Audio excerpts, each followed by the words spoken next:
The power of silence, learning to listen and speak less. Hey there, beautiful souls. Welcome back to Philosophies for Life, the podcast where we dive deep into ancient wisdom and modern insights to help you live a more fulfilling, meaningful life. I'm your host, and today I'm so excited to talk about something that often gets overlooked in our fast-paced, noisy world, the power of silence. We're going to explore a little story that's been passed down through generations, a tale of 4 monks and one wise soul who teaches us the incredible strength that lies in holding our tongues and truly listening. Why is this relevant? Well, in a world where everyone's shouting to be heard, learning to be quiet and present can be a game changer for your relationships, your mental peace, and even your personal growth. So, grab a cozy spot, maybe a cup of tea, and let's dive into this transformative lesson together. Let's start with the story that inspired today's episode. Picture this. 4 monks in an ashram decide to take a vow of silence for 2 weeks. As a symbol of their commitment, they light a candle to remind them to stay quiet and focus inward. But as the first night falls, things go awry. The candle flickers out, and the first monk blurts out, "Oh no, the candle's gone out." The second monk snaps, "We're not supposed to talk." The third chimes in, "Why did you two have to speak?" And the fourth, smug as can be, says, "I'm the only one who didn't talk." Each of them broke their vow, each for their own reasons, but none paused to think before speaking. Meanwhile, in the same ashram, a wise old monk sat silently, observing. Without saying a word, he made the others realize their mistake, something their own chatter couldn't achieve.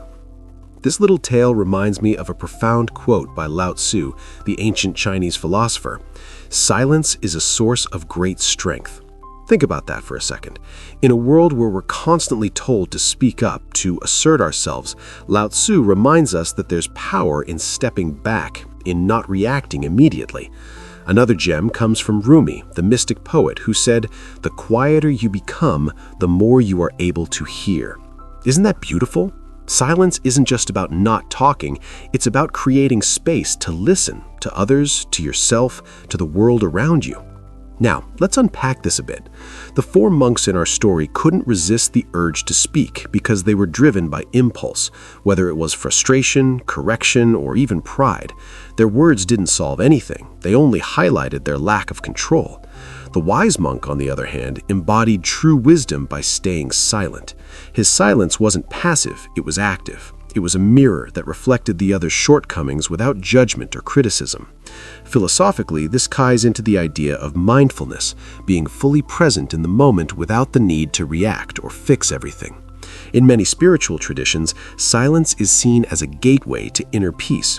In Buddhism, for instance, silent meditation helps us detach from the chatter of the mind and connect with our deeper selves. In Christianity, there's the concept of "be still and know that I am God," a reminder to quiet our hearts and trust in a higher power. But let's bring this into our everyday lives. How often do we feel the need to fill every silence with words? I'll admit, I've been guilty of this myself. I remember a time when a close friend came to me upset about a tough situation at work. My immediate instinct was to jump in with advice. "Oh, you should do this. Have you tried that?" But halfway through my unsolicited TED Talk, I noticed her eyes glaze over. She didn't want solutions, she just wanted to be heard. That moment taught me something profound. Sometimes the most powerful thing we can offer is our presence, not our words. Even research backs this up. Studies show that 99% of the time when people share their problems, they're not looking for advice. They're looking for empathy, for someone to sit with them in their struggle. And yet, how often do we rush to fix things with our words? This brings us to the practical lessons we can take from the story of the monks and the power of silence.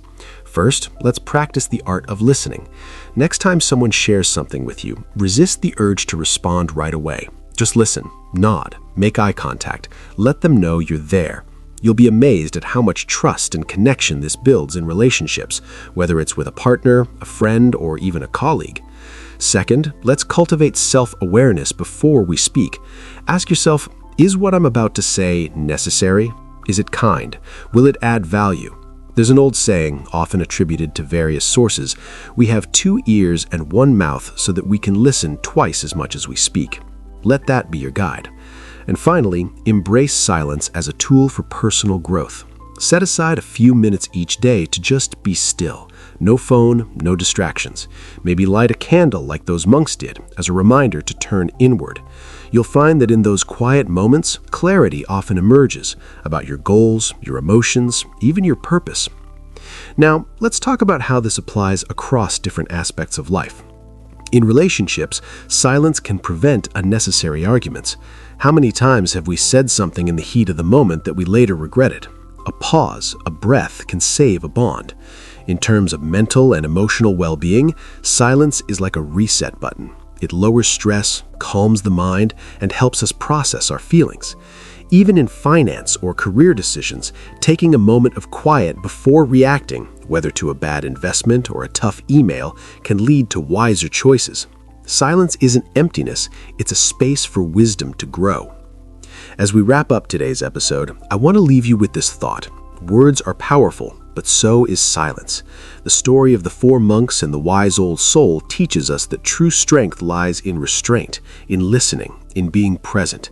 Remember Lao Tzu's words, silence is a source of great strength, and Rumi's reminder to become quieter so we can hear more. Let's challenge ourselves this week to speak less and listen more. Maybe start with one conversation where you focus entirely on the other person without offering advice unless asked. Or carve out 5 minutes of silence in your day to reflect.